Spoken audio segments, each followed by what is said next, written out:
विभिन्न प्रकार पूर्ववर्ती क्लास में पढ़ी कौन खाद्य। अच्छा खाद्य रे कौन कौन सब अच्छी तुम आम जो खाद्य सार जो कौन कौन खाद्य सार पाऊे खाद्य ये कहीपर खाद्य कौन कौन पाऊे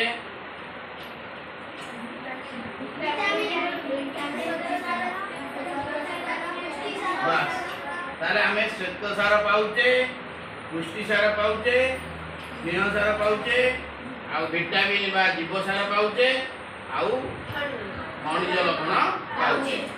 ताले एठी गोटे खाद्य चार्ट दिखाई मतलब तुम जान आम शरीर को शक्ति जोगुवा खाद्य है किए ना श्वेत सार किए आउ शरीर गठन में कौ खाद्य साहाय्य करे जोटा पिला तम बयस पिला अधिक। बर्तमान यही जो खाद्यटी आ ना कौन दे पारिबा आमे एटा को प्रकार खाद्य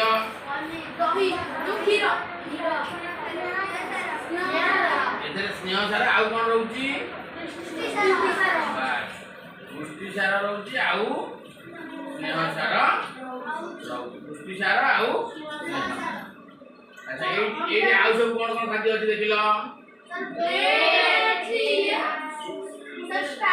एटा कौन अछि ब्रेड रे कौन अछि श्वेत सार ब्रेड रे कौन अछि श्वेत सार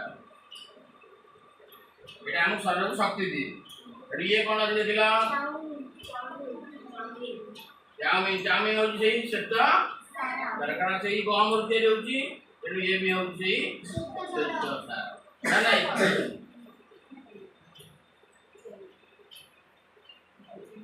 चीनी चीनी भी सही कौन श्वेत।